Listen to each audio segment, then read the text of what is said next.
The structure and chronology of events in the book of Revelation has been a mystery for 2,000 years. Combined with the imagery of fantastical beings, the lack of a logical timeline of events has prevented people from grasping the true meanings of the visions of the future in it.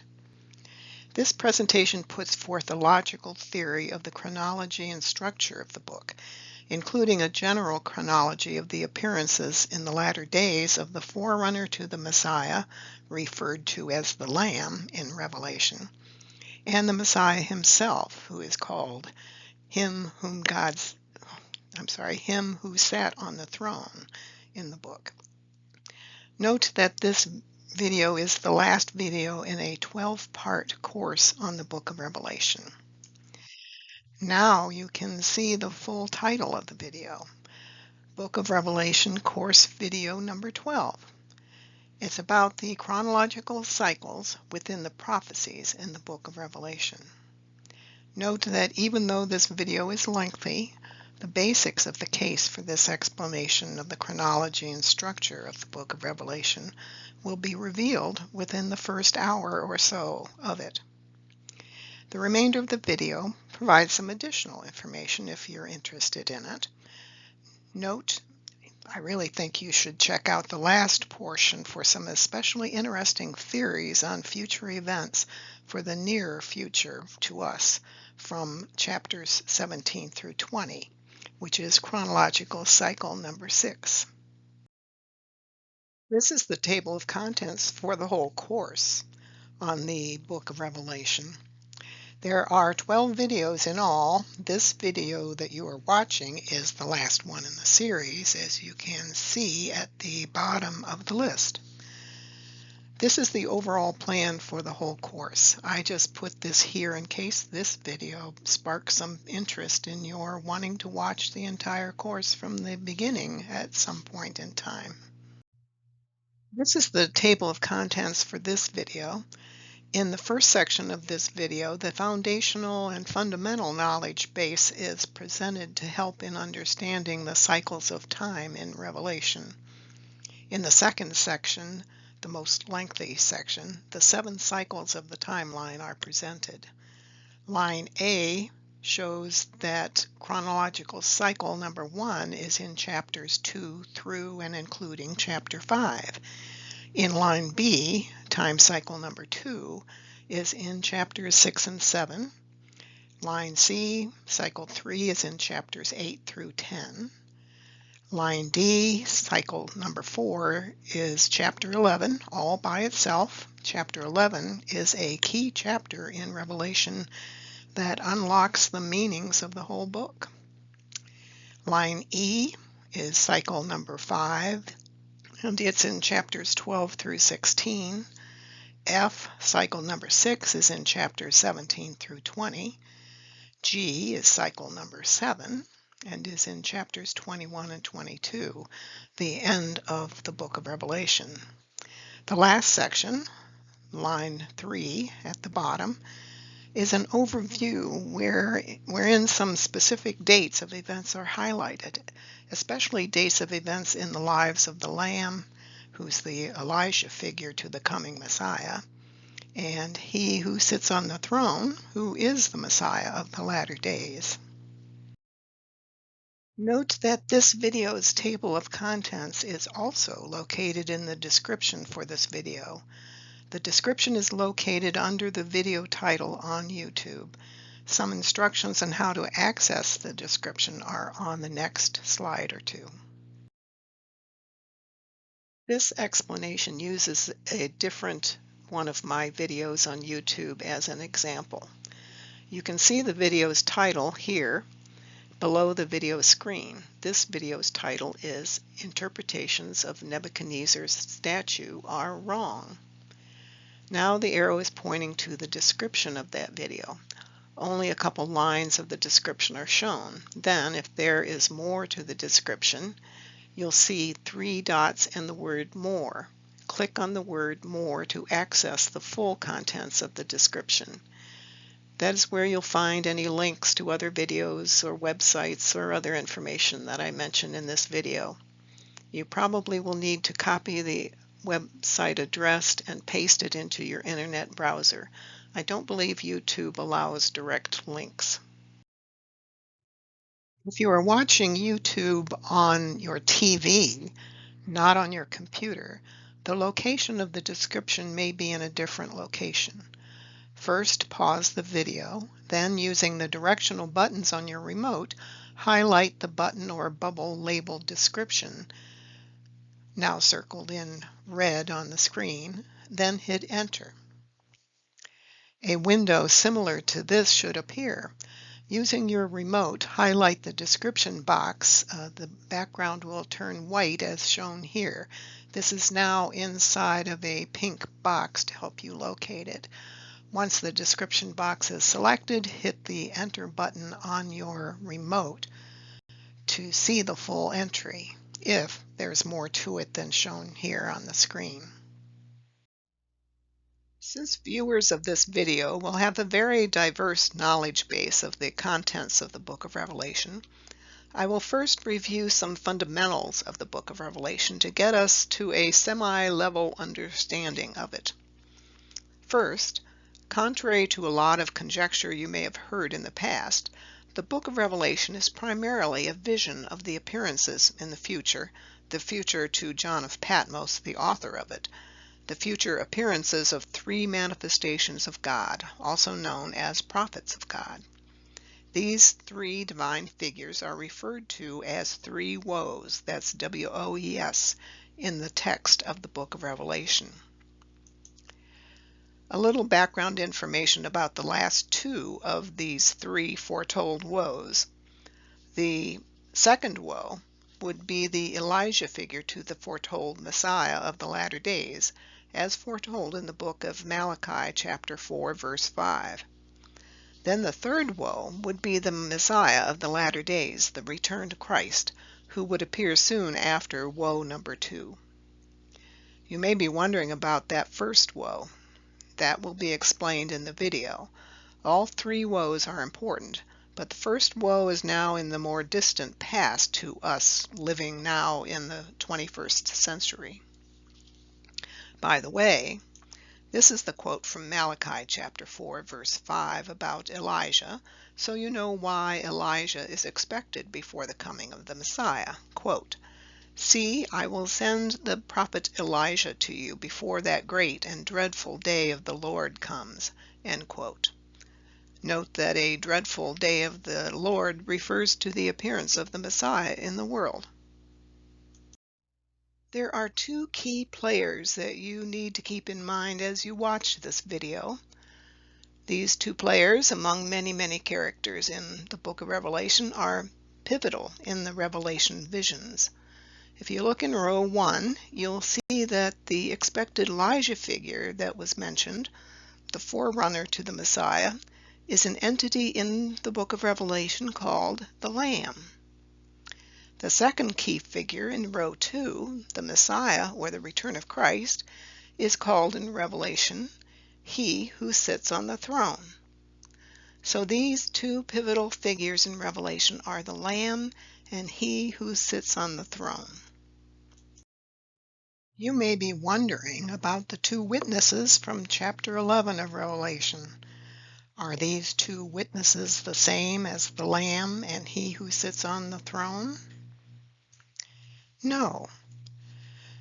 The two witnesses are about the first woe, which, as already mentioned, will be explained later in this video, and is also explained in video number 7 of the full course, which is about the 11th chapter of Revelation, and in video number 8 about chapters 12 through 14. It is widely known that Christians and Jews await the appearance of the Messiah of the latter days. They don't agree that it will be the same Messiah who will come. But just FYI, there is a large group of people in the world, about 8 million of us, who believe the Messiah has already come, taught his message for some 40 years, then returned to the heavenly realm, like the thief in the night that Jesus Christ promised he would be when he returned in the station of the Father.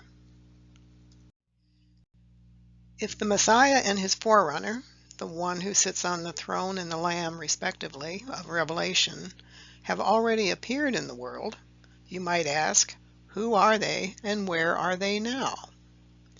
Well, the Lamb was a young man with the divine title of the Bab, which means the gate or door in English. The Bab was born in Persia in 1819 and was killed by the Persian army in July of 1850.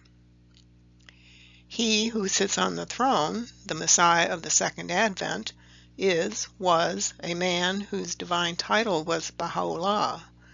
Bahá'u'lláh means the glory of God or the glory of Lord in English. A couple websites to learn more about them and the faith they began, the Baha'i faith, are at the bottom of the slide.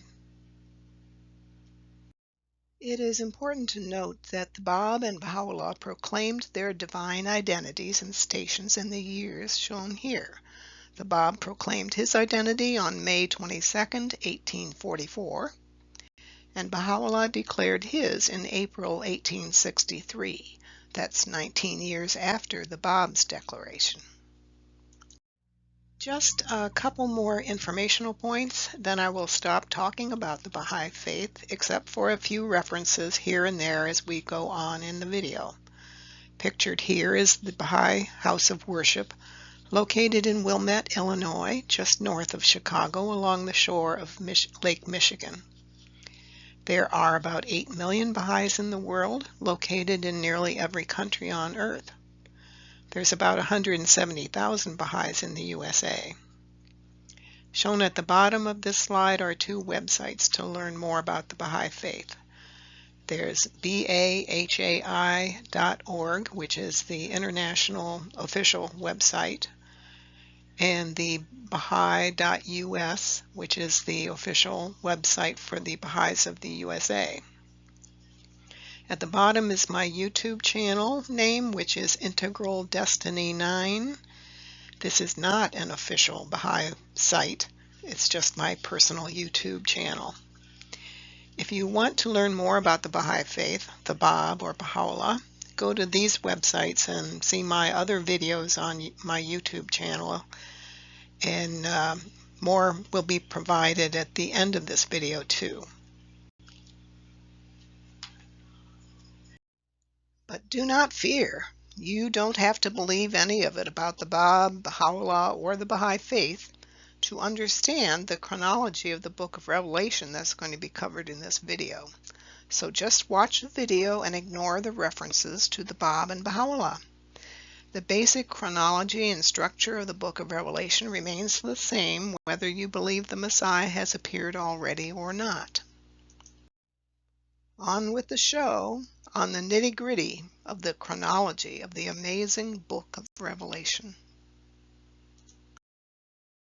The resources used for some basic information in this video include primarily these three books. First one, Apocalypse Secrets, 2nd edition by Dr. John Abel, MD.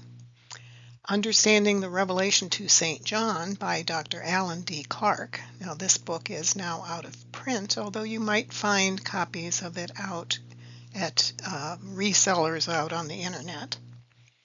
And the Holy Bible, of course. Please note that this interpretation of the Book of Revelation, an assumption is made that the 7 churches mentioned in chapters 2 and 3 are actually 7 religions that would exist from the time of John of Patmos, the writer of Revelation, up to the time of the appearances of the forerunner to the Messiah, meaning the Lamb of the Book of Revelation, and then the Messiah himself, who would be the return of Jesus Christ in the station of the Father. He is shown in the Book of Revelation as what is called He Who Sits on the Throne.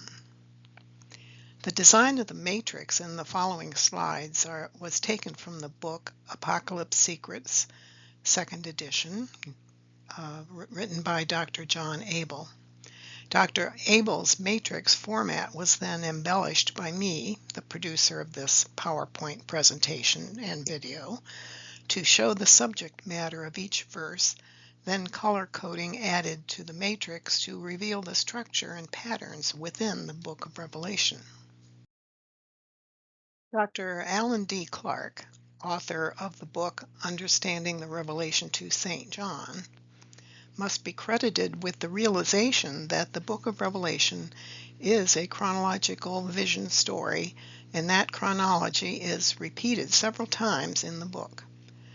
My part was simply to illustrate exactly how the chronology of events occur and how they are repeated to bring Dr. Clark's ideas to life in order to share this knowledge with others in a video. Note that in my close review of chapter 17 to the end of the book, in light of some current events in the world in the year 2026, I have theorized how those events may be reflected in chapters 17 through 18. Section 3 at the end of this video will illustrate some dates of special importance in the past, present, and future. This grid shows these 22 chapters and 404 verses. It will reveal some important secrets, or at least well-hidden aspects of the Book of Revelation. So please bear with me as I review some rather mundane specifics of the grid so you will know the foundation of what is being constructed here. The chapter numbers are shown vertically in the yellow boxes on the left, with chapter 1 at the top and chapter 22 at the bottom on the far left. The verses are horizontal, so each white box is a verse in the indicated chapter. There are 3 rows showing the verse numbers. That's in the pink shaded rows. The grayed out boxes towards the right indicate that the chapter has less than 29 verses. Thus a gray box means there is no such verse in the indicated chapter. Just to make sure you understand the grid, I'll review some examples. The red circle, top left, shows chapter 2. That row indicates that it has 29 verses. If you look on the chapter 2 row all the way to the right, you can see that the red circle on the far right is on the 29th verse box.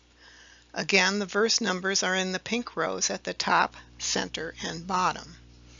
You can easily see that chapter 15, circled in green on the left, is only 8 verses in length, the shortest chapter in Revelation. Remember, each white box is a verse. In the chapter 15 row, the gray boxes to the right of the verse of verse 8 means that this chapter ends with that verse 8. Then into this blank grid in an Excel spreadsheet, I entered the verses from Revelation. So chapter 1, verse 1 text, in some instances paraphrased for brevity, was entered into the top left white box in the grid. Verse 2 was entered into the box to its right, etc., through all 22 chapters and 404 verses of Revelation. After entering the text, the subject matter was reviewed and color-coded by the subject. Some interpretations, of course, were from the Bible itself, some from the authoritative Baha'i texts, and some by Dr. Clark through his book, Understanding the Revelation to St. John. This is part of that color code that was used. These are 4 of the 8 colors used to show where the text speaks about these faiths in the world. Light gray boxes symbolize verses that are about the early Abrahamic faith, which may also be what is often termed as the Sabaean religion, which is an ancient monotheistic religion in the Middle East before Judaism. Then orange is the color code for verses about Hinduism. The red boxes depict verses about the Zoroastrian faith. Dark gray boxes are about Buddhism. The medium blue verses are about Judaism, light blue boxes about Christianity, medium green boxes about pure Islam. The light green is about the corrupted form of Islam. That will be explained later in the video. The lavender is for the Lamb, who was the Bab. And purple boxes are about he who sat on the throne, meaning the returned Christ, who is Bahá'u'lláh. The gold boxes at the end are also about the returned Messiah, who's he who sits on the throne. But they have been shaded as gold because those verses are more descriptive of the golden age to come as a result of Baha'u'llah's revelation.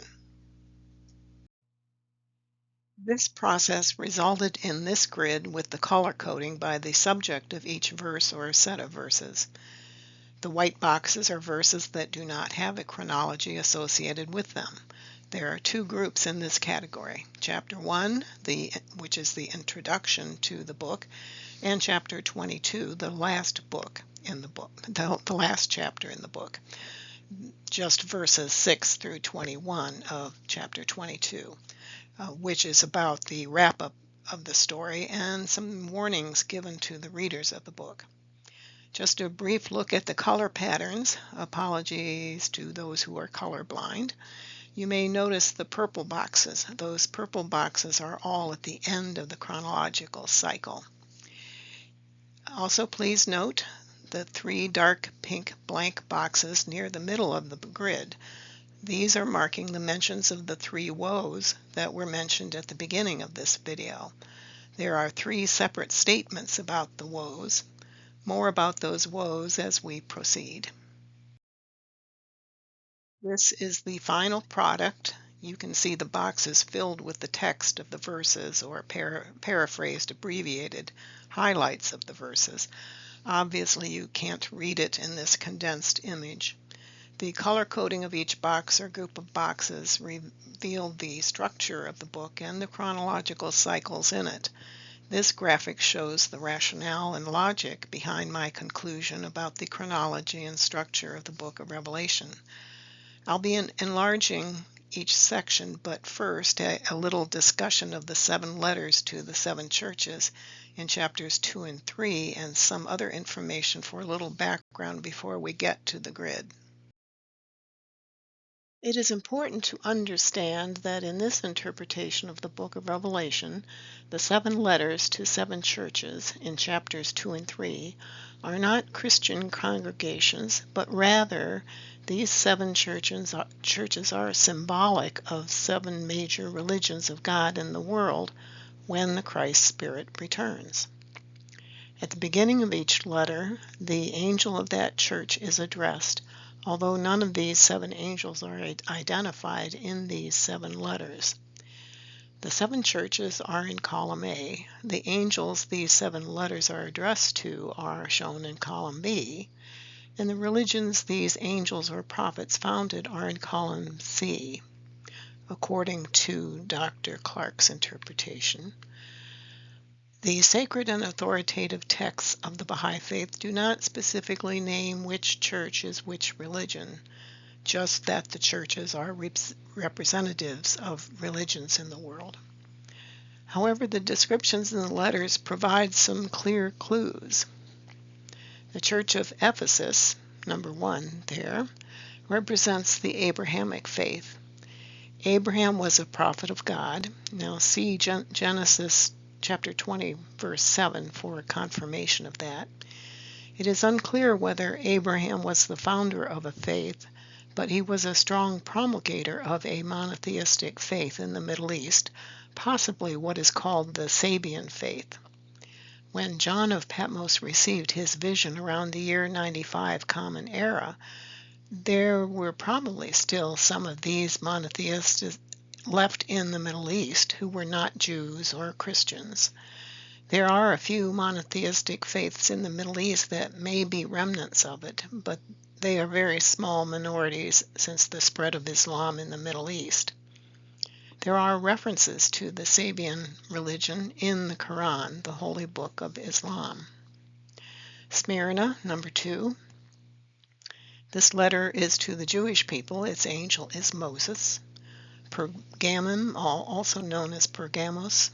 This letter is to the followers of Hinduism, with their angel being Krishna. Thyatira, the Zoroastrian faith, their angel being Zoroaster or Zarathustra. Sardis, the Buddhist faith, Buddha is their angel. Philadelphia, which means brotherly love, is Christianity. Jesus Christ is their angel. Laodicea, this letter is to the future faith of Islam, future to John of Patmos. This seventh religion was not yet revealed when John received his vision from Jesus Christ around the year 95 Common Era.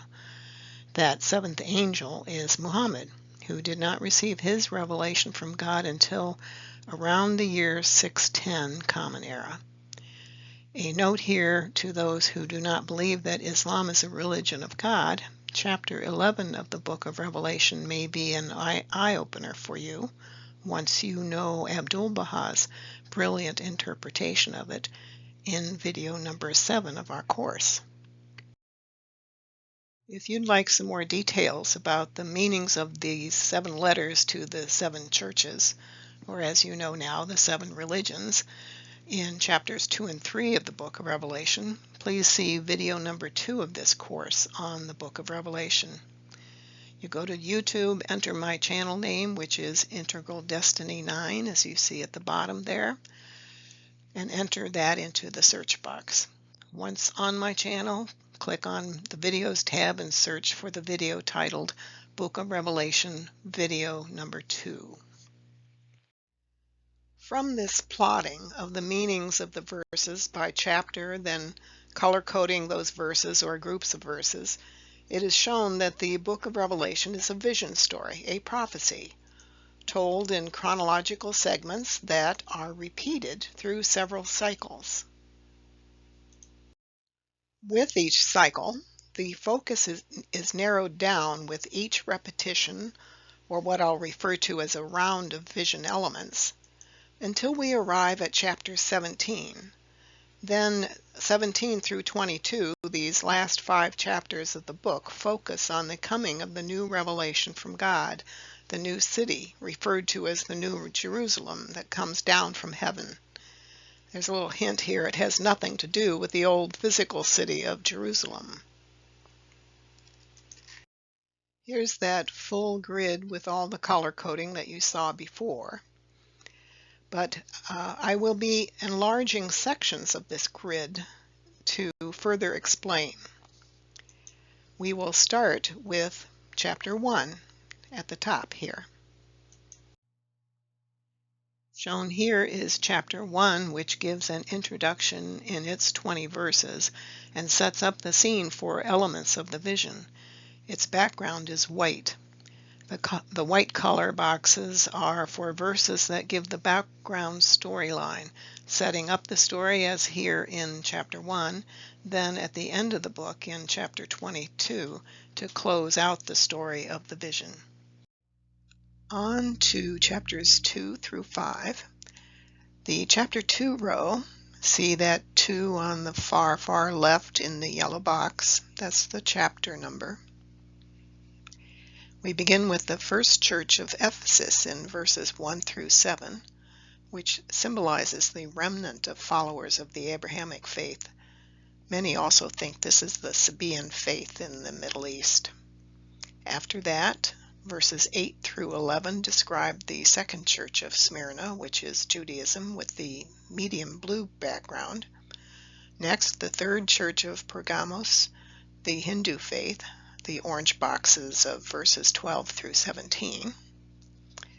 Then verses 18 of chapter 2 begins the letter to the fourth church, that of Thyatira, the Zoroastrian faith, the red background verses. Now starting with chapter 3 again on the far left, we continue with the fifth church of Sardis, the Buddhist faith with the dark gray background boxes, meaning verses 1 through 6. Verses 7 through 13 is the letter to the sixth church of Philadelphia, meaning Christianity. That's the light blue boxes, representing verses 7 to 13. Next, verses 14 through 22. The end of chapter 3 is about the letter to the seventh church, that of Laodicea, the religion of Islam, the medium bright green verses. In the remainder of the presentation, if a verse, that's a box in the grid, has any of these background colors, the subject matter of the verse or verses is about that particular church or religion or its angel. The angel of a church means that religion's prophet founder. Moving down to chapter 4, verses 1 through 11, the complete chapter, describe the throne room and introduces the Lamb, who is the Bab. Thus the boxes are color-coded as lavender, a light purple. It may even appear as pink on some screens.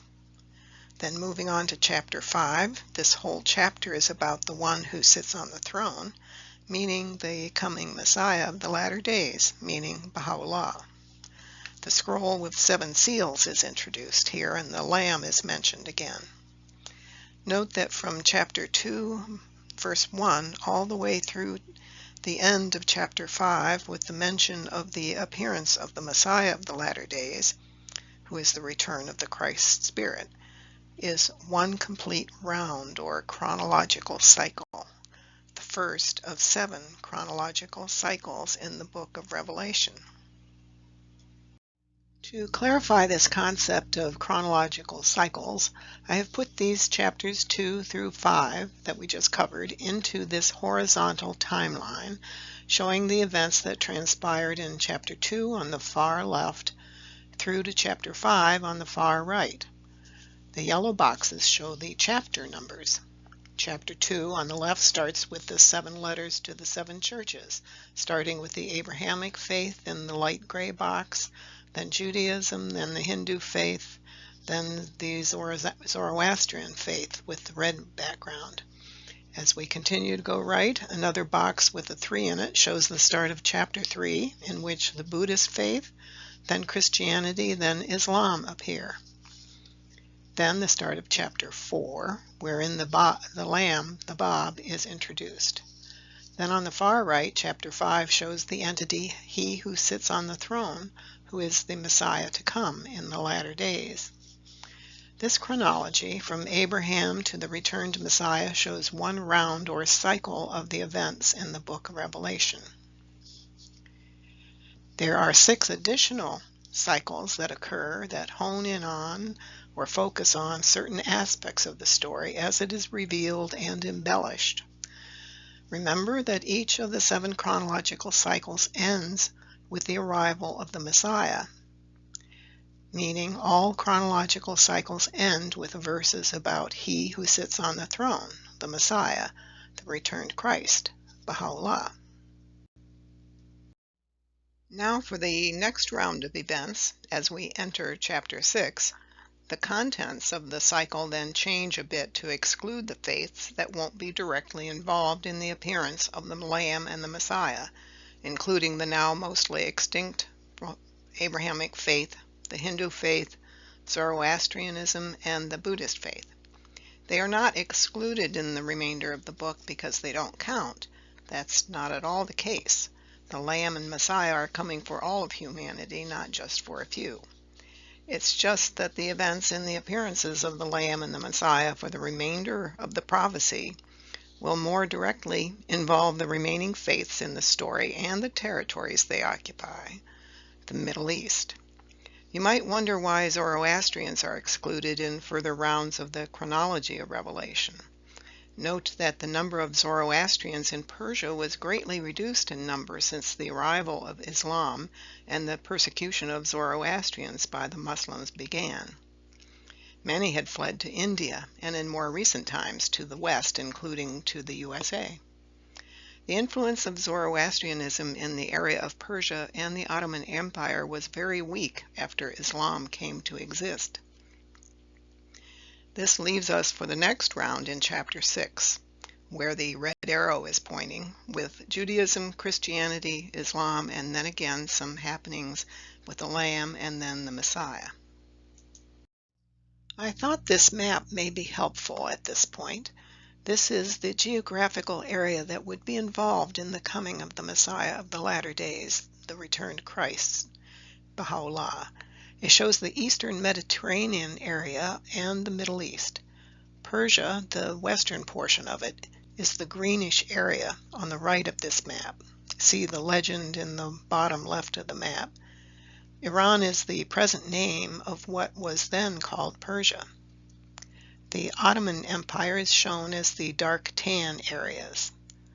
The yellow and orange line shows the routes taken by Bahá'u'lláh and those who accompanied him on the 4 exiles that were forced upon him. The purple box is very roughly the territory of the former Neo-Babylonian Empire of King Nebuchadnezzar that Daniel the prophet had many visions about, that included the times up to and including the latter days. The religions of predominance in the purple box areas for much of the time since Muhammad and Islam came into being are Judaism, Christianity, Islam, then later, of course, the Baha'i and Baha'i faiths. And this is that chapter 6 that contains part of the second cycle of the events.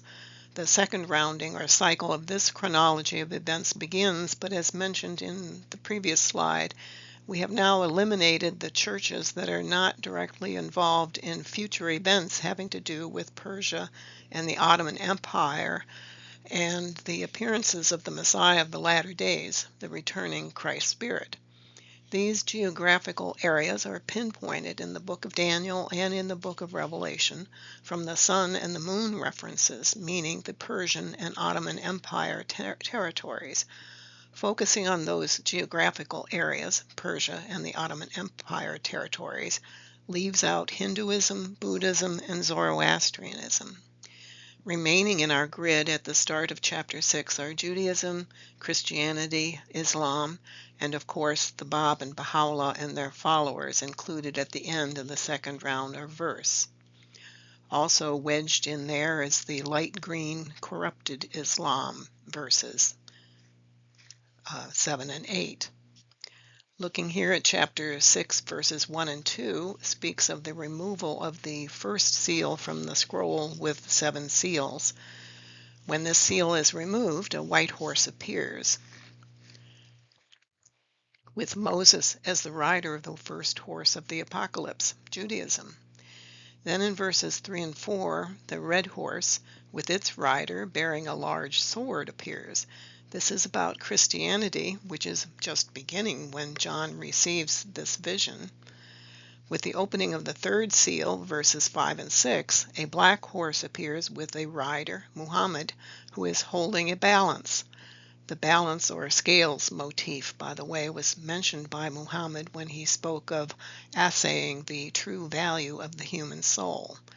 This horse and rider describes happenings in the future faith of Islam. Remember our color coding system. Then the fourth seal is removed, and a pale green horse appears whose rider is Death, with Hades following closely behind. Note that many more recent translations of the book of Revelation don't just call it a pale horse, but rather a pale green horse, something not found in nature, meaning unnatural and undesirable.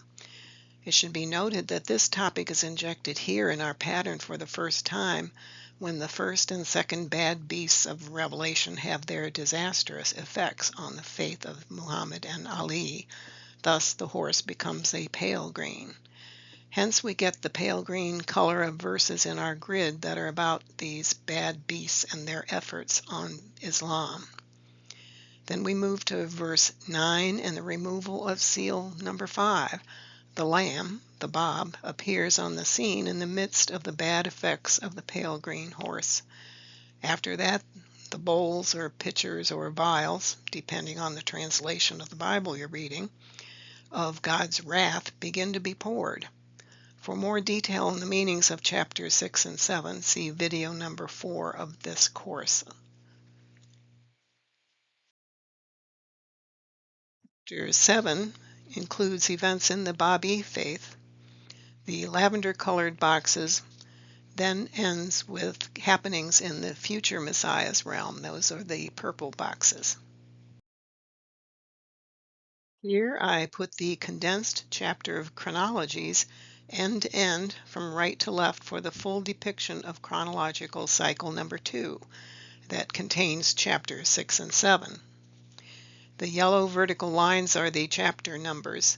The 6 and the 7 show the beginnings of each of those chapters. Before we continue, some explanation about the corruption of Islam's leadership needs to be provided. It is a very complicated history, but I'll give a very brief summary here. The society of Arabia around the year 610 Common Era was that of clans and tribes, as much of Western Europe was at that time too. These clans were worshippers of idols, especially in Mecca, a site of pilgrimage for them. The emir or king of Mecca, the head of the Umayyad clan, became quite wealthy from the business side of idolatry. His son Muawiyah was his designated successor to the business. Muhammad began preaching his message from God at that time, around 610 Common Era. That message included a strict prohibition of the worshiping of idols and images. Muhammad became the object of hate and violence directed at him by the idol worshippers and those who profited from them, including the Umayyad clan, one of the most powerful in Arabia. The Umayyads and some other clans and tribes waged battles against Muhammad and his followers. This included at least one Jewish tribe in that group fighting Muhammad. The idol worshippers ultimately lost to Muhammad's forces. Abu Sufyan and his son Muawiyah surrendered and pledged allegiance to Muhammad. Abu Sufyan, that emir of Mecca, and Muawiyah lied to Muhammad. They continued their treachery from within the Muslim community, eventually at the leadership level. Muhammad had verbally indicated that upon his death, his cousin Ali was to succeed him as head of the faith community. Then Ali's male descendants, after Ali's death, would continue that leadership. However, upon Muhammad's death in the 632 Common Era, a small group passes over Ali and appointed a man named Abu Bakr to be Muhammad's successor, called a caliph. Thus the Sunni sect of Islam was born. A separate group carried on with Ali as their first imam, following Muhammad's instructions, who he actually wanted to continue his the leadership of his faith. This became the Shia branch of Islam. Their last imam from the lineage of Muhammad died or disappeared in the year 874 Common Era. The Umayyad clan, then the Abbasid clan dynasty of Islamic leaders after the Umayyads, murdered all of the 12 Shia imams who were descendants of Ali. This slide hopefully will clarify the splinter of Islam into the two main sects upon the death of Muhammad in 632 Common Era, into the Sunni and the Shia branches of Islam. When the high-ranking members of Muhammad's faith decided to not honor Muhammad's request that Ali be his successor as head of the faith community of Islam after his death, the position called caliph was created, and the first few caliphs were chosen by several of these high-ranking members, rather than it handed down to a son or other relative. This started what was called the Sunni branch of Islam, illustrated by the orange arrow on the left. Ultimately, once Muawiyah, son of Abu Sufyan of that Umayyad clan, became its fifth caliph after Ali's death, he set the new pattern of the caliphate being handed down to a son or other relative of the previous caliph, usually the choice of that previous caliph.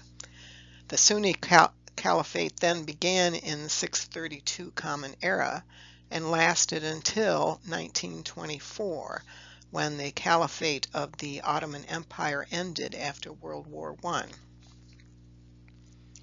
But to many who knew of Muhammad's wish that Ali succeed him, they considered Ali to be the true, divinely ordained successor who was called the Imam. Upon Ali's murder, Ali's elder son Hassan was very briefly caliph, then resigned, many thought due to threats by Muawiyah.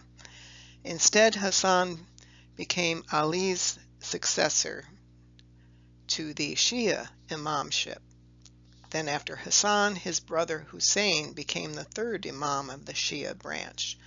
The 9 subsequent imams were of the lineage of Ali, as Muhammad had desired, until the 12th imam disappeared and or murdered or otherwise.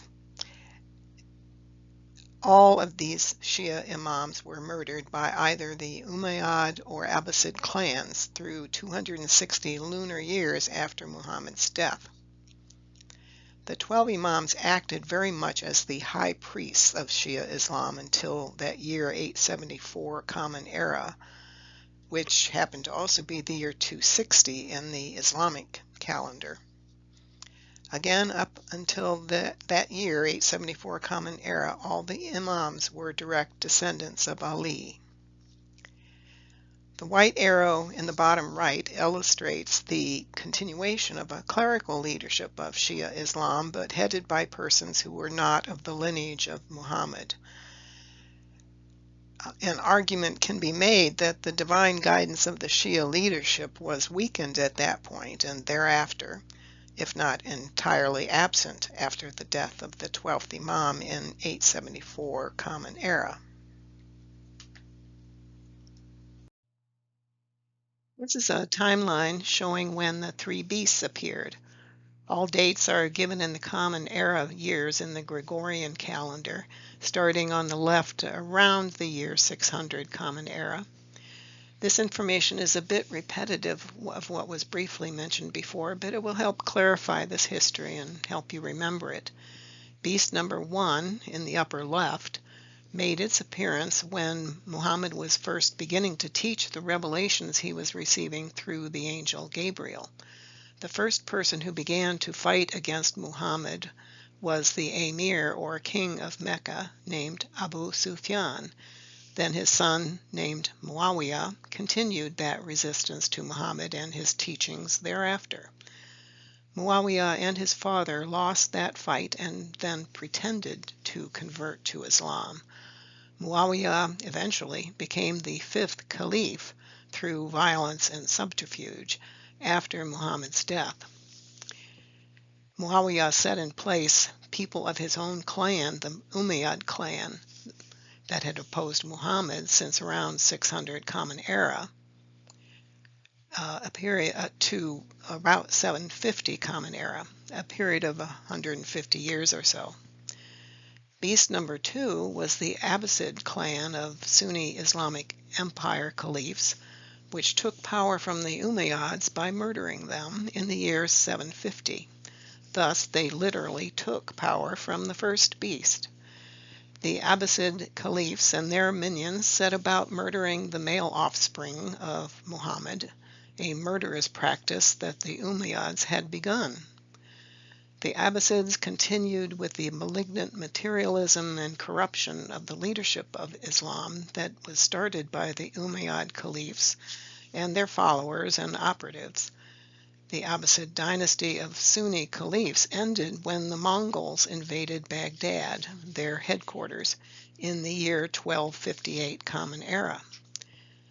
The ending of the Abbasid caliphs was not the end of Islam, however. The leadership of Sunni Islam continued to suffer under other leadership equally absent of divine guidance. The last remnant of the Sunni Caliphate Empire was the Ottoman Empire, which existed from 1299 Common Era through to 1922. The end of the Caliphate was 2 years later in 1924. Shia Islam is the second largest sect of Islam, primarily found in Persia, which is now Iran, and what is now present-day Iraq as well. The third beast on the right of this diagram arrives on the scene around the year 1844 Common Era, when the Lamb appeared in our physical world. That's the Bab, of course. For more information about Islam, the pure version, and how Islam was severely wounded by two of the three bad beasts in the Book of Revelation, see these videos from this course on the Book of Revelation. Video number 4 on Chapter 6, video number 7 on Chapter 11, and video number 8 on Chapters 12 through 14. A strong warning here.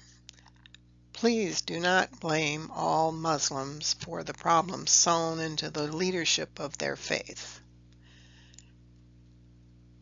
Their holy book, the Quran, was not corrupted according to Bahá'u'lláh, the new Messiah for this era.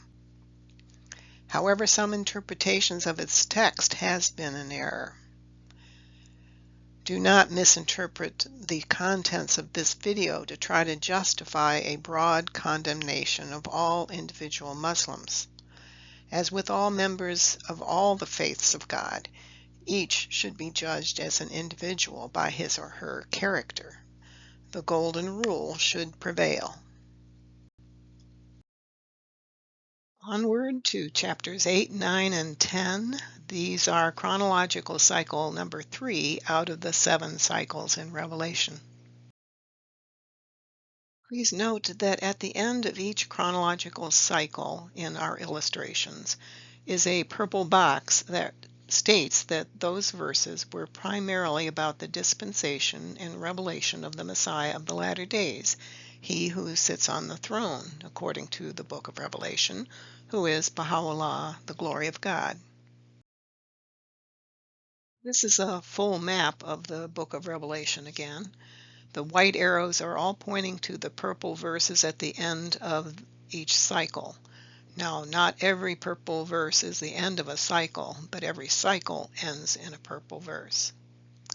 And the end of each cycle is demarcated by a red rectangle.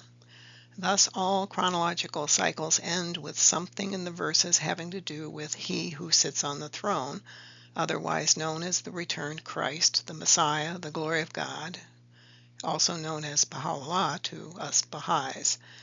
The last verses at the very end have a white background. They are simply the wrap-up or closing verses to the Book of Revelation.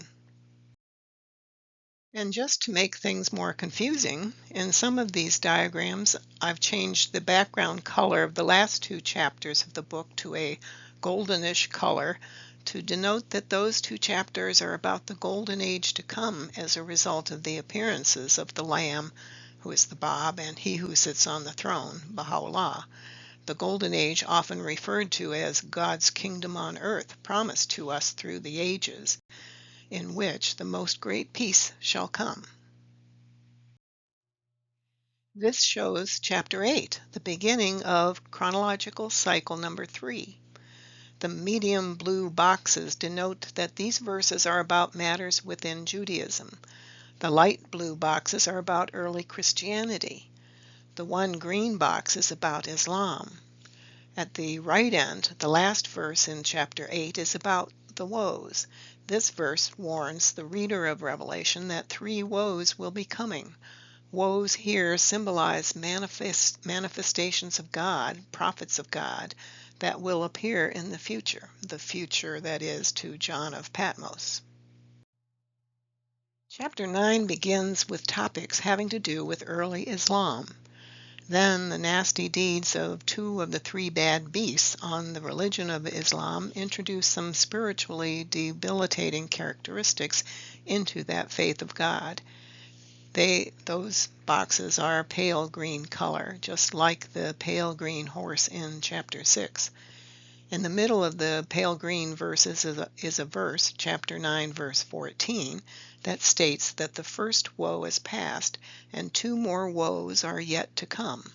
That means that Muhammad and his chief disciple Ali have died and are gone from the scene, and then that 2 more woes are yet to come after them. Chapter 10, verse 1, on the far left there, states a mighty angel, the Lamb, the Bab, has come down from heaven to earth. Then it ends with some events having to do with the yet-to-be-revealed Messiah, Bahá'u'lláh. Here is the full chronological cycle number 3 that is in chapters 8, 9, and 10. You can see the chapter numbers at the beginning of each segment there. I want to point out the 2 pink boxes, verses, in chapters 8 and 9 that are about the woes. The first box is in the verse, chapter 8, verse 13, quote, "And I beheld and heard an angel flying through the midst of heaven, saying with a loud voice, Woe, woe, woe to the inhabitants of the earth." End quote. We are being told that in the future there will be 3 manifestations or prophets of God who will appear. The third would be the greatly anticipated return of the Christ Spirit, the Messiah of the latter days. How do we know that? Because the third woe is the last in our prophecy story. The third woe is the culmination. Then, in chapter 9, verse 12, the verse states, quote, "One woe is past, and behold, there come 2 woes more hereafter." Further evidence that this is a timeline of events within the third chronological cycle. It happens that the first woe, that is now over, complete, is this timeline of the prophecy, is Muhammad. Then, as it is said, 2 more woes, manifestations of God, would make their appearances in the future to him. Other prophecies in the Bible place the timing for the next one at about 1260 years from this first woe. These 1260 years happen to be in lunar years, by the way, since Muhammad's calendar is a lunar calendar. The 4th round of events begins this time not with Judaism or Christianity. They have now been dropped from the rounding or cycling after last round. We begin with events in Islam. Then the first and second bad beasts of Revelation appear to usurp the true successorship of the leadership of Islam, which wounds it terribly. Then as we progress to the right on this timeline, the scene changes to events involving the Lamb, the Bab, starting in 1844 Common Era. Then that pink box is showing the verse where the book tells us that the second woe, the Bab, is past. He was martyred in 1850, and the third woe would soon appear, so the verse says. Next, the 7th trumpet sounds, and the third woe, the Messiah, the glory of God, Bahá'u'lláh, appears in our vision story in 1863. The 4th round is over. I've condensed this timeline, as you see here, to reflect that the timeline starts with Islam, then has the post-beast Islam in the light green, then the Baha'i faith, then the Baha'i faith. This pink box is once again representing the story of the woes, the foretold manifestations of God prophesied in Revelation. Here in chapter 11, this verse states, quote, "The second woe is past, and behold, the third woe cometh quickly." End quote. Here we are at the 5th round of events, starting now in chapter 12 with events within Islam during and after the usurpation of the legitimate leadership of Islam when Muawiyah and the Umayyad clan took over and ruled for 150 years, then the Abbasids after them. Those are the pale green boxes, meaning the verses that are light green, of course. After that, in chapter 13, the third bad beast, the one with 2 horns, appears. That signifies the Shahs of Persia, Muhammad Shah and his son Nasiruddin Shah, who opposed the Bab, the Lamb of the book of Revelation. The remainder of that chapter and the following chapter 14 are about events in the Baha'i dispensation. Chapter 15 follows with the start of the 7 angels and their 7 bowls of wrath that they dispense. These bowls are the wrath of God and are poured out during the time of the Messiah, Bahá'u'lláh, in chapter 16 at the bottom. I've put all those elements of the 5th round condensed here into one timeline, as with the previous examples. We can see our pattern again. This time we start not with the dark green of the legitimate Islam of Muhammad, but rather with the pale green of the disrupted or disturbed Islam after the effects of the beasts, the Umayyads and Abbasid dynasty of Sunni Islam leadership, meaning the pale green version of it. Remember, the yellow boxes just show the change of chapter. Partway through chapter 13, we begin the era of the Bab's dispensation with the description of the 3rd bad beast, the one with 2 horns as it comes on the scene. It is, of course, the 2 Shahs of Persia, Muhammad Shah Qajar and his son Nasir-Din Shah Qajar. Qajar is their dynasty name. Chapter 14 continues with the Baha'i revelation, then it switches to Baha'u'llah's revelation events in chapters 15 and 16. Another complete round of events from chapter 12 through 16. Here I have further condensed and relabeled this timeline to show just the main topics of the sections above. So we can see that first 2 green sections are about the post-beast Islam, then 2 sections about the Baha'i faith events, then ends with 2 sections about the Baha'i faith, meaning Baha'u'lláh, to complete the 5th rounding or chronological cycle.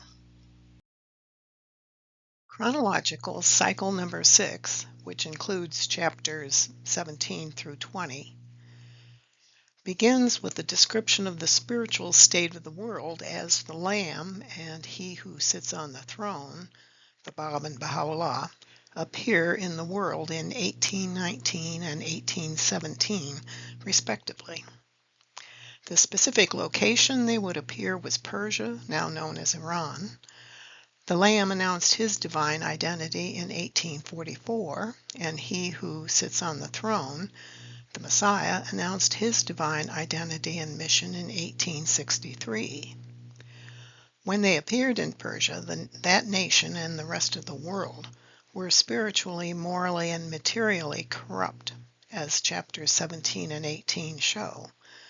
See video number 10 in the full course on Revelation for a full accounting of this corruption. A brief review is on the next few slides. What is the corruption in the world that is shown in cycle number 6? The great whore who sits on the red dragon starts it off in chapter 17, verse 1. In some versions of the Bible, she's referred to as a great prostitute or harlot.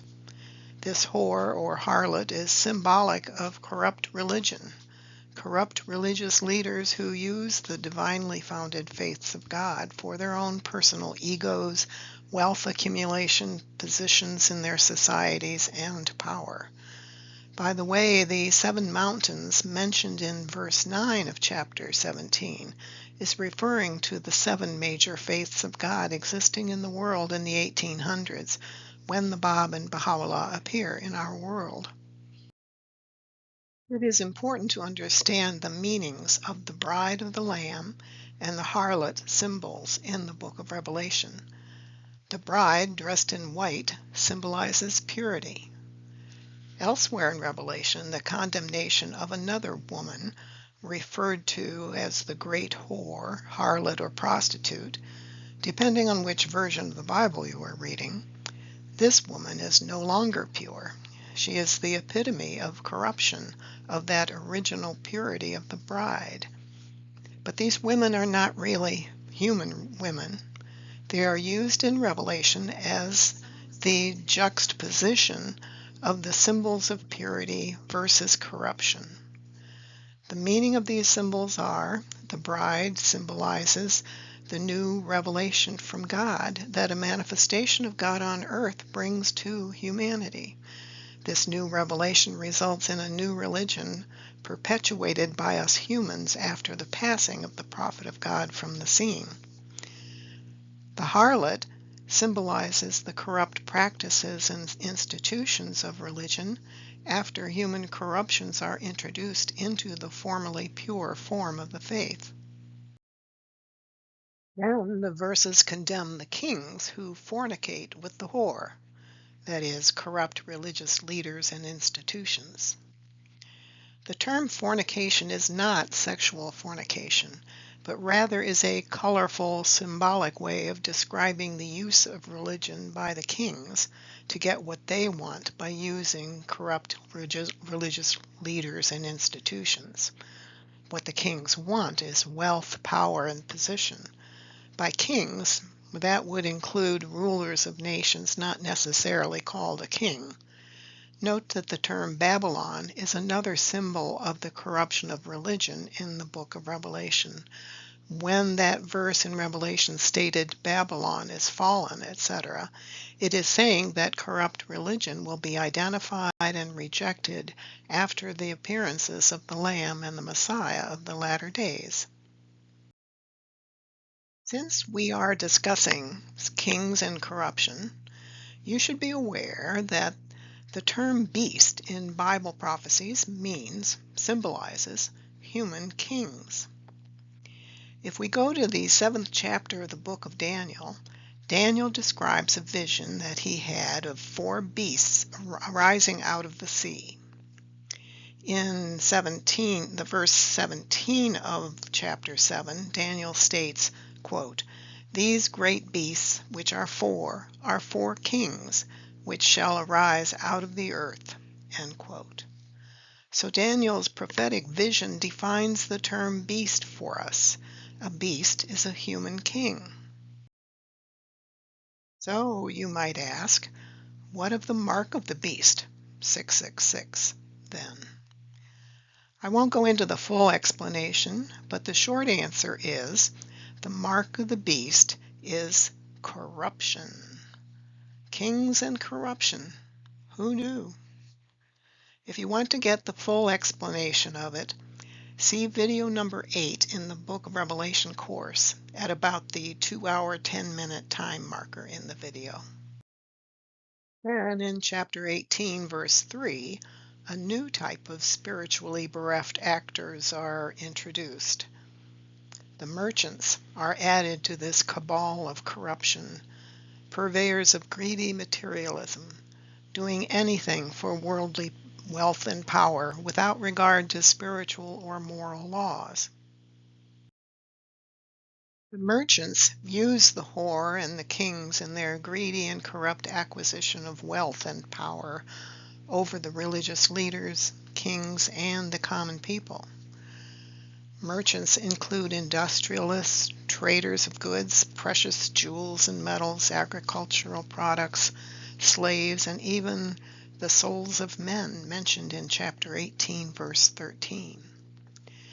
Note that the merchants are accused in this chapter of dealing in the souls of men, a scathing condemnation of the merchants conducting their businesses in a way that ignores that other human beings are deemed worthy of respect and justice by virtue that we are all children of God. Just to help you orient yourself to the corruption exhibited by the merchants of the world starting around the early 1800s, a few informational tidbits are provided here. Note that the Industrial Revolution began around the year 1760 Common Era, and the British East India Company was formed in December of the year 1600, which was one of the first international companies, followed by many others shortly thereafter. These companies traded in many types of goods, including the slave trade. Today, of course, thousands of companies and corporations, including banking, rule the world, according to some, or are trying to rule the world, according to others. According to a 2026 report by Oxfam, the top 12 billionaires in the world own more wealth than the poorest half of the world's population. To me, that is an indication of some economic injustices being the cause of this wide divergence in wealth between the uber-wealthy and the poorest among us. Chapters 17 and 18 describe the destruction of this cabal of corruption between the religious leaders, kings and rulers, and corrupt merchants. I believe the process is already in effect and will only worsen until spiritual values become reinvigorated against all this corruption of religions, rulers, and the merchants, and also their minions and wannabes. The existence of this corruption can already be discerned, such as the weakening of religions and religious communities throughout the world, such as showing the harlot losing her power, perhaps to be ultimately burned up as the verses of Revelation foresee, figurative burning, not literal. Since the 1800s, the rejection of monarchies or authoritarian leadership in many nations, including very recent examples, shows a trend for authoritarian kings and rulers being brought low. Historically, this is a mixed bag since the 1800s. Many authoritarian rulers fell, then others appeared, then others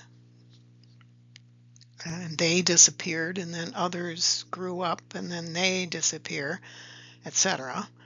But in my estimation, from my view of the text of Revelation and the teachings brought by Bahá'u'lláh, more and more democratic governments will arise, perhaps under a regulated monarchy, such as exists in Britain. Then we see the rising demands by the average citizens of the nations that economic systems be more equitable and that the wealthy be taxed at least as much as the average citizen. Unbridled wealth will be reined in, so to speak, in the future. Recent movements proposing economic justice is an indication of these growing sentiments. Note that chapter 18, beginning with verse 11, tells the story of the corrupt merchants no longer being able to buy and sell their goods and services, perhaps as people become less materialistic and more spiritually based in their lives. From my reading of chapters 17 and 18, I have a theory of the future from this point in time. That's May 2026 when this video is being made. Chapters 17 and 18 outline the corruption that the Lamb and the Messiah will face in their earthly missions, and the world as a whole will still face after they departed from this earthly plane of existence. Bahá'u'lláh passed away in 1892, by the way. This cabal of corruption still exists at this time.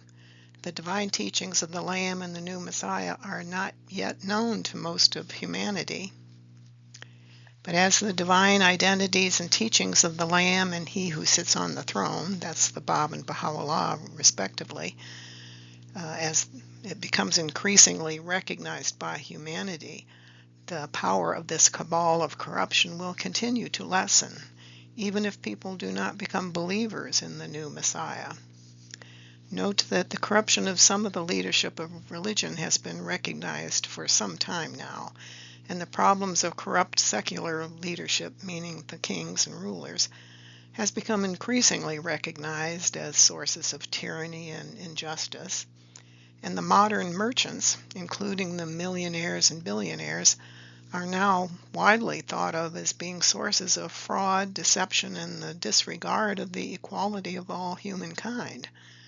Corruption in the world will continue to lessen until it is ultimately destroyed as the new laws of God take precedence by individual choices in the world.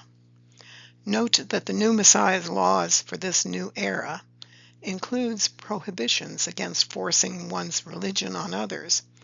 So conformity with these new laws from God will be purely voluntary. Moving on to chapter 19, it starts out with the declaration of the Bab and his marriage with the bride, which is his revelation from God. Note that the bride is symbolic of the new, pure revelation from God, as opposed to the whore, which is the symbol of the corrupted, by humans, version of a revelation from God.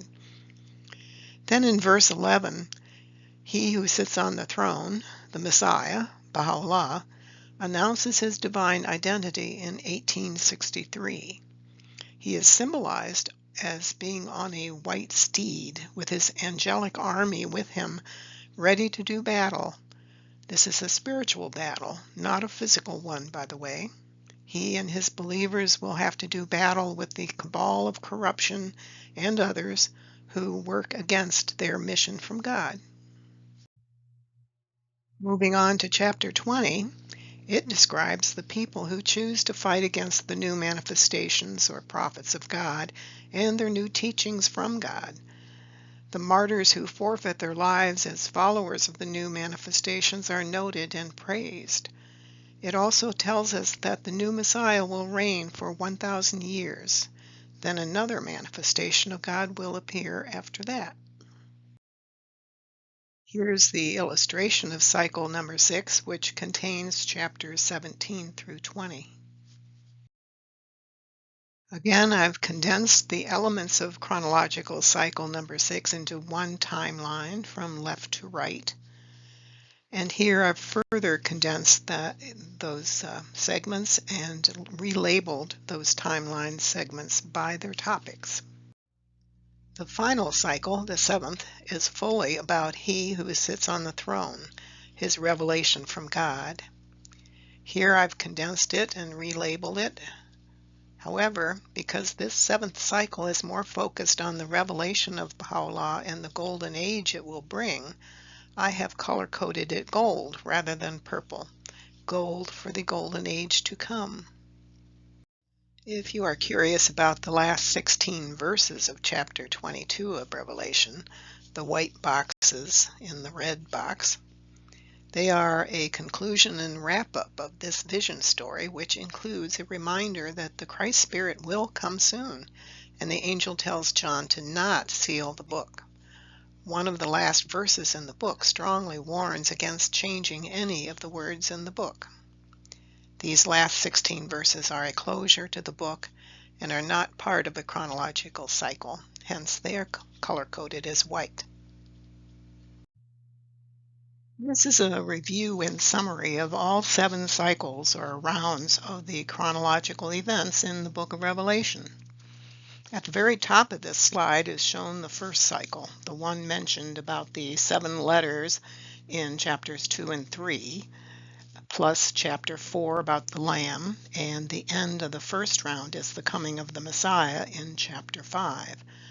Note that at the end of each cycle is a purplish box, which represents the appearance of the new Messiah, he who sits on the throne, as he's called in the book of Revelation. The second round of chronological events is in chapters 6 and 7. Note that this cycle begins with Judaism, that's the medium blue rectangle. Dropped from this cycle timeline, see the X's on the top timeline. Those are the religions that are dropped from further review in the cycles. Dropped from this cycle timeline are the Abrahamic faith, Hinduism, Zoroastrianism, that's with the red background, and Buddhism with the dark gray background. From this second cycle onward, the vision story concentrates on the Abrahamic faiths of Judaism, Christianity, Islam, and the Lamb, who is the Bab, and he who sits on the throne, Bahá'u'lláh, the Messiah, the returned Christ for this new era. This narrowing of the focus of the vision is because the Holy Land to these 3 existing faiths is the area where the new revelation from God appeared in the 1800s in the persons of the Bab and Bahá'u'lláh. Note here in cycle number 2, that the light green box, circled now in pink, is symbolic of the corrupted form of Islam, which makes its appearance here in this cycle, inserted between the pure Islam, that's the green, that Muhammad brought, and the lavender box symbolizing the dispensation of the Lamb, who is the Bab, the forerunner to the Messiah. The white lines, hopefully, will help you see the pattern of each of the first few cycles of events, focusing on events further into the future of the time of John of Patmos. The third round of the story is in chapters 8 through 10.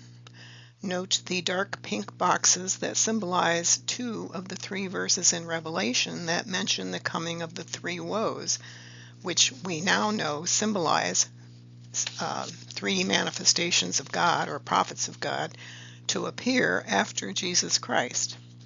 The first pink box verse simply states that 3 prophets, 3 woes are coming. The second pink box states, after Muhammad died, that the first woe was now past and the second was coming. Then at the start of the next chapter, chapter 10, the Lamb, the Bab, appears. That's the second woe. Then to complete that cycle number 3, he who sits on the throne, the Messiah, Bahá'u'lláh, is present, but may not have yet received his revelation from God. The fourth round or cycle drops Judaism and Christianity and only reviews the events in pure Islam, the boxes that are the darker green. Then, what terrible ramifications of the actions of 2 of the 3 bad beasts of Revelation have on Muhammad's faith. That's the light green rectangles. Then we go on to matters involving the Lamb, that's the light purple or lavender. Then the Messiah, the darker purple. These are in chapter 11. A full cycle is just 1 chapter. That's chapter 11. That's how important chapter 11 is in understanding the whole of the book of Revelation. It's actually the key to understanding the whole of the book of Revelation. Note that after the third round, the vision is completely about the future, well beyond the time of John. The fifth round, starting with chapter 12 through 16, drops the pure faith of Islam, the dark green, and starts with the wounded Islam, the light green, after the effects of the dastardly doings of the 2 bad beasts of Revelation had on it. Then it goes on into matters dealing with the Lamb, who was the Bab, that's the lavender boxes. The round ends again with matters dealing with the Messiah's, Bahá'u'llah's appearance in chapters 15 and 16. Armageddon is in chapter 16, by the way. The 6th round of the prophecy story drops references to Islam and begins with the conditions in the world at the time of the Bab and Bahá'u'lláh are born into it in the early 1800s. These conditions are the cabal of corruption from the sources of it, corrupted religion, corrupted kings and rulers, and corrupted merchants. It continues with matters concerning the Lamb through mid-chapter 19. And halfway through chapter 19, the verses proclaim the appearance of the Messiah with a full description of him. Chapter 20 continues about Bahá'u'lláh. The 7th cycle begins with more about the dispensation of the new Messiah. Chapters 21 and the start of 22 concentrates on his new revelation from God, that is, the law from God, and guidance for all humanity for the next 1,000 years, meaning for the 7th millennium. These 2 chapters switch to information of the golden age to come in the 7th millennium. That's why I switched the background color here to gold, symbolic of the golden age to come. We are just in the gestation period of its birth. The white boxes at the very end denote the closing comments of the angel giving the vision to John of Patmos, thus they are not color-coded. Just to clarify the cycles, I've added labels of the cycle numbers to the far right of each cycle. I thought it might be helpful to review the sections dealing with the Lamb and He who sits on the throne, the Bab and Bahá'u'lláh respectively. These are my observations, not Dr. Clark's. We begin with the first cycle at the top. The Lamb and He who sits on the throne, it seems to me, were in heaven planning and preparing for their descent to earth, their visits to us humans. The spiritual entities in heaven were praising their coming endeavor to upgrade human civilization. Chapters 4 and 5 describe the events in heaven. Both the Lamb and He who sits on the throne are mentioned, but their roles, once they appear on earth, are not yet defined. The second cycle, the Lamb's role is highlighted when he proceeds to remove 6 of the 7 seals on the scroll or book, depending on which version of the Bible you are reading. He who sat on the throne was still in the background to some extent. He handed the scroll with 7 seals to the Lamb. Basically, the Lamb volunteered for the job. The third cycle, in chapters 8 through 10, there are 3 significant time anchors, as I call them, in this cycle.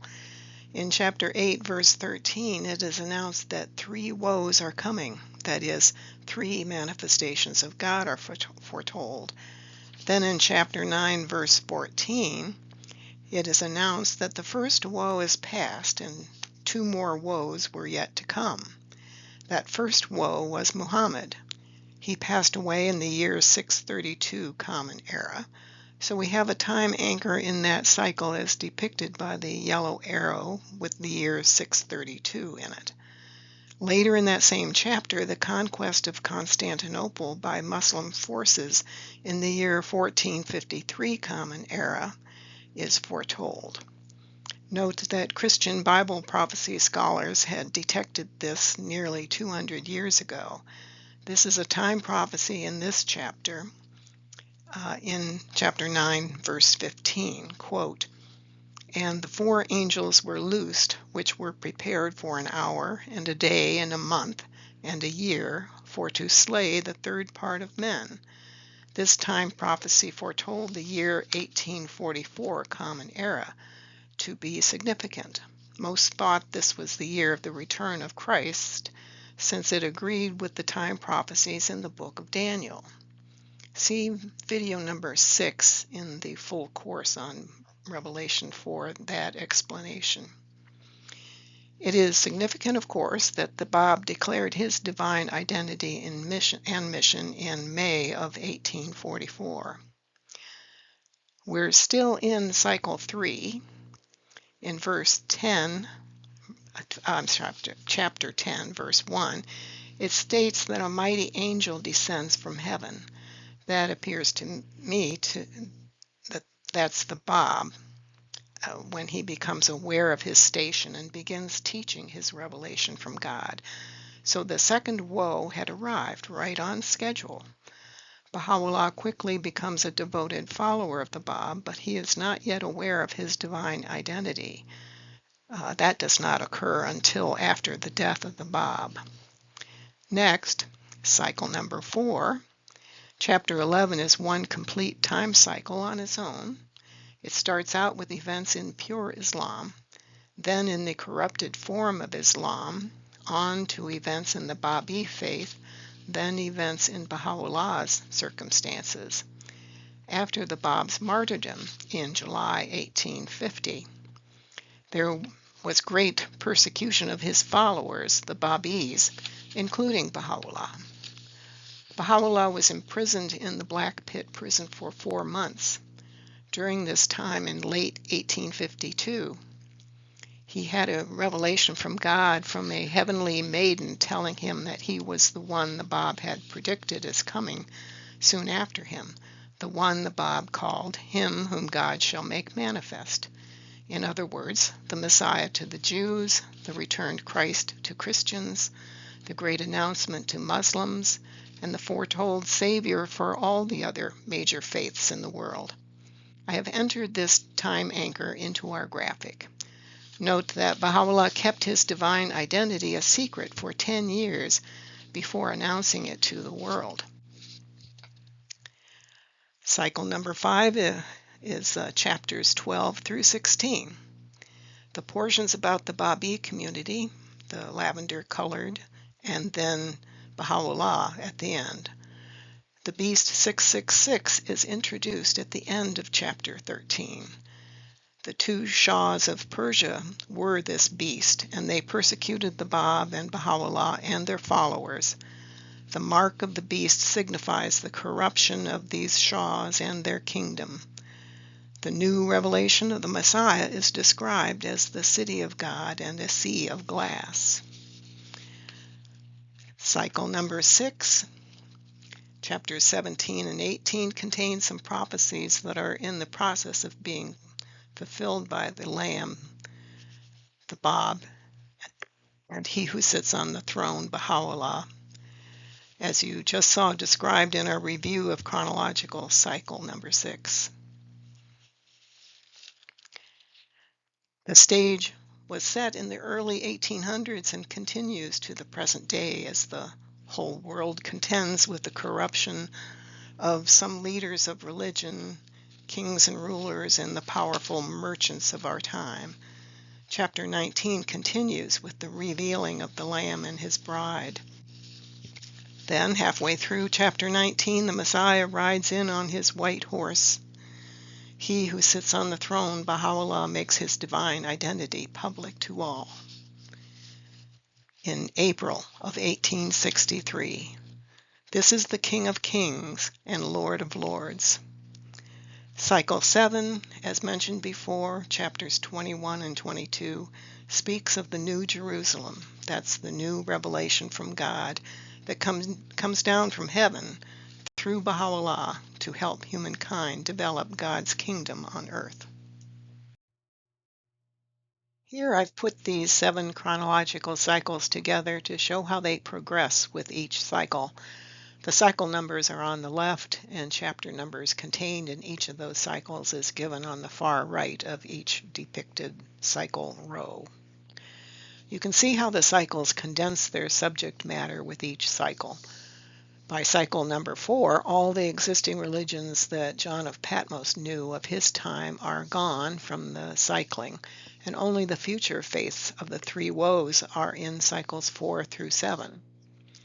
Hopefully these graphs help your understanding of the concept of the structure of the Book of Revelation and how the chronology of events cycle through several rounds in this vision of the future after John of Patmos. But notice that these timelines are not to a time increment scale. For example, cycle 7 really speaks about the 1,000 years of the duration of the revelation of the returned Christ, Baha'u'lláh, foretold in Revelation. That's why the purple bar becomes gold, as in Golden Age, and continues to the right past the time cycle bars above it. Here's that full story of the Book of Revelation again, just for some closure to bring it all together. Here are some final thoughts. I find this idea of cycles of chronological events in Revelation quite compelling. It is a new idea thanks to Dr. Alan D. Clark in his book, Understanding the Revelation to St. John. I'm sorry it's out of print now. I simply took his idea of repeated cycles and fleshed it out. Some people will dismiss the idea entirely since it does not conform to their preconceived interpretations of Revelation. Note that the Jews dismissed Jesus Christ as the first Messiah because he did not conform to their incorrect understanding of prophecies. As a newer theory of the meanings of Revelation, please familiarize yourself with the interpretations by Abdu'l-Baha of the Baha'i faith, the meanings of chapter 11 and part of 16 before ignoring this. Unfortunately, many will dismiss the whole thing because they have convinced themselves that Muhammad cannot be a prophet of God. Mindsets can be a major barrier to true understanding. Others will accept the idea but will come up with some differences in how some verses are categorized as to whether a verse should be about Christianity or Islam or whatever, or whether a verse is about the pure Islam or the corrupted Islam, or maybe about the Lamb versus he who sits on the throne. I can understand some of this quibbling. I do not claim to have it all 100% correct.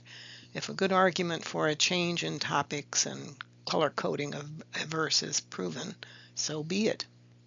However, for those of you who are just dismissing this whole idea, especially the idea that the Bab and Bahá'u'lláh are the foretold Lamb and he who sits on the throne, the Messiah, note that that would be completely counter to the laws of probabilities.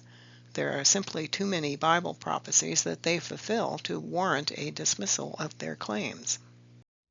This last segment of this video provides two types of resources if you are interested in getting more information about the Bab, Bahá'u'lláh, and the Baha'i faith. First, I will show you some resources to find out more about the Baha'i faith, its histories, beliefs, the Bab and Bahá'u'lláh, etc. Then I'll give more resources on the fulfillment of Bible prophecies by the main figures of the Baha'i faith and the faith itself. If you'd like to find a book that gives a good, interesting overview of the Baha'i faith, its main figures, history, beliefs, and its followers, without being preachy or trying to convert you, this is the book for you, titled Bahá'u'lláh and the New Era by J.E. Esselmont. It's available through Amazon.com and other online book vendors. It may even be in your local library. And note, the full text is now available for free at the website at the bottom of the slide. Sorry it's such a long address. You can get a PDF version through this website or simply read it online. I'll also put this website address in the video description. This book, Some Answered Questions, is a great resource, especially for seekers of Christian background, but not limited to that by any means. It covers some universal topics too. It can be bought through the Baha'iBookstore.com online bookstore, which is given there at the bottom of the slide. You don't have to be a Baha'i to purchase it. This volume is a softcover pocket size and costs $6.95. The hardcover edition is $21.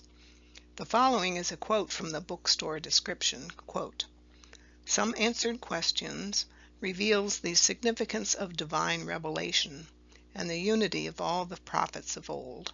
The book establishes the existence of God, the need for the manifestations of God, and their influence on humanity, a number of Christian subjects from a Baha'i point of view, as well as the character, station, and powers of the manifestations of God. Also discussed are the origin, powers, conditions of humanity, and the harmony of science and religion." End quote.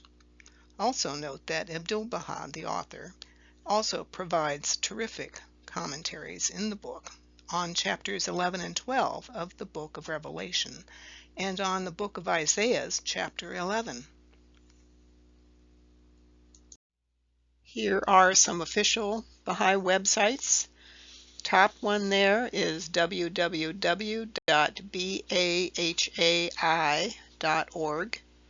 That's the international official website for those seeking information about the Baha'i faith, and it has a link to the online library of sacred and authoritative texts that are accessible for free.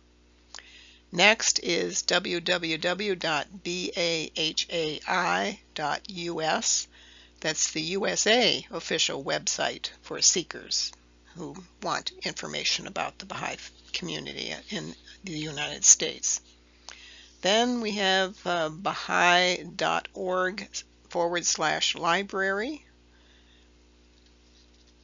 and that is accessed again free, to the sacred and authoritative texts and other publications by worldwide Baha'i community. Then at the bottom, the USA bookstore, that's Bahá'u'lláh.com. It's the official online bookstore for the USA. You can purchase books, videos, music, and some other items through this site as well. You don't have to be a Baha'i to purchase things. The National Organization of the Baha'is of the United States has a presence on both Facebook and its own YouTube channel. Both of their pages in these websites goes by the name Baha'is of the United States.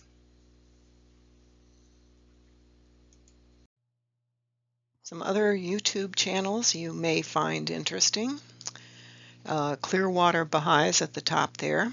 They hold lectures and other presentations on a variety of topics and make them available to all through their channel.